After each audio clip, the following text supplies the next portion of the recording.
প্রচণ্ড গরমে প্রাথমিক ছাড়া বন্ধ ঘোষণা করা হয়েছে রাজশাহীর সব শিক্ষা প্রতিষ্ঠান।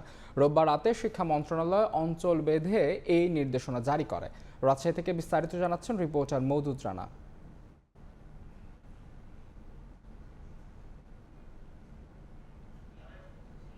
মুন্নুজান সরকারি প্রাথমিক বিদ্যালয়ে আমি রয়েছি একটি শ্রেণীকক্ষে এবং সেই শ্রেণীকক্ষের যেসব প্রাথমিক শিক্ষার্থীরা রয়েছেন তাদের উপস্থিতি খুবই কম। এর কারণ এখানকার শিক্ষার্থী এবং শিক্ষকরা যেটি বলছেন যে জেলার সব স্কুল বন্ধ থাকবে এমন খবরের কারণেই আসলে প্রাথমিকের যারা শিক্ষার্থী তারাও মনে করেছেন যে এখানে যেসব প্রাথমিকের শিক্ষার্থীরা রয়েছেন এবং যেসব শিক্ষা প্রতিষ্ঠান রয়েছেন সেগুলো বন্ধ, সেই কারণে উপস্থিতি আসলে অনেকেই কম। এখানকার শিক্ষকরা যেটি বলছেন যে প্রাথমিক শিক্ষা প্রতিষ্ঠান বন্ধের কোনো নির্দেশনা তারা এখন পর্যন্ত পাননি এবং সে কারণেই এই স্কুলটি চালু রয়েছে। এবং আমরা জেলা প্রাথমিক শিক্ষা কর্মকর্তার সাথে কথা বলেছিলাম, তারা যেটি বলছেন যে সকাল 8টা থেকে 11:30 পর্যন্ত প্রাথমিকের শিক্ষা প্রতিষ্ঠান বন্ধের কোনো নির্দেশনা দেওয়া হয় নাই এবং সকাল 10টা থেকে যে মাধ্যমিক পর্যায়ের ক্লাসগুলো রয়েছে সেগুলো আসলে বন্ধ থাকবে। দেশের 1 নম্বর গ্লুকোজ ব্র্যান্ড গ্লুকোম্যাক্স একই এনার্জিতে এলো নতুন প্যাকে। আমরা সকাল থেকে যেটি দেখেছি যে অনেকগুলো প্রাথমিকের যে শিক্ষা প্রতিষ্ঠানগুলো রয়েছে সেখানে সেগুলো আসলে তারা কোনো নির্দেশনা না পাওয়ার পরেও বন্ধ করে রেখেছেন এবং শিক্ষার্থী যারা রয়েছেন তারাও আসলে বুঝতে না পেরে অনেক উপস্থিতি কম।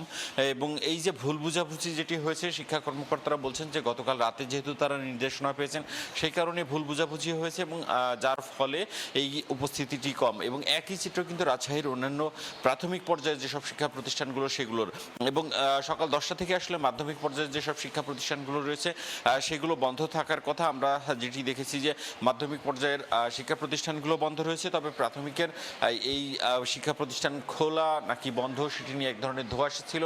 তবে আমরা জেলা প্রাথমিক শিক্ষা কর্মকর্তা এবং সংশ্লিষ্ট প্রধান শিক্ষকদের সাথে কথা বলেছি, তারা যেটি বলেছেন যে প্রাথমিকের ব্যাপারে যেহেতু কোনো নির্দেশনা নেই এবং সকাল 8টা থেকে সকাল 11:30 পর্যন্ত এই সময়টি আসলে খুব বেশি তাপপ্রবাহ থাকে না, তার কারণেই আসলে একটি খোলা রাখার সিদ্ধান্ত নেওয়া হয়েছে। এবং যার কারণে আমরা দেখেছি যে ছোট ছোট যেসব ক্ষুদে শিক্ষার্থীরা রয়েছেন তারা কিন্তু ক্লাসে এসেছেন এবং তবে অন্যান্য দিনের তুলনায় এই চিত্র উপস্থিতির যে চিত্র সেই উপস্থিতির চিত্র বলি বা উপস্থিতির হার বলি সেটি অনেক কম। এবং আমরা বিভিন্ন শিক্ষা প্রতিষ্ঠানগুলো ঘুরে দেখেছি যেখানে প্রাথমিক থেকে মাধ্যমিকের শিক্ষার্থীদের একসাথে ক্লাস নেওয়া হয়, সেইগুলোতে কিন্তু আমরা দেখেছি যে সেগুলো বন্ধ এবং সেখানে যে প্রাথমিকের শিক্ষক শিক্ষার্থী উপস্থিত থাকার কথা ছিল সেটি কিন্তু তারা আসেনি। এবং আপনাকে জানিয়ে রাখি, রাজশাহীতে এই মৌসুমের সর্বোচ্চ তাপমাত্রা ছিল 42.4 ডিগ্রি সেলসিয়াস এবং গতকাল ছিল 42 ডিগ্রি সেলসিয়াস, যার পরিপ্রেক্ষিতে কিন্তু মাধ্যমিক সহ যেসব কারিগরি শিক্ষা প্রতিষ্ঠানগুলো রয়েছে সেগুলো আজকে বন্ধ রয়েছে। এই ছিল রাজশাহী থেকে আমার কাছে সর্বশেষ। তীব্র তাপপ্রবাহে রাজশাহীর প্রাথমিক ছাড়া বন্ধ সব শিক্ষা প্রতিষ্ঠান, সে খবর জানতে সরাসরি যুক্ত ছিলাম সেখানে।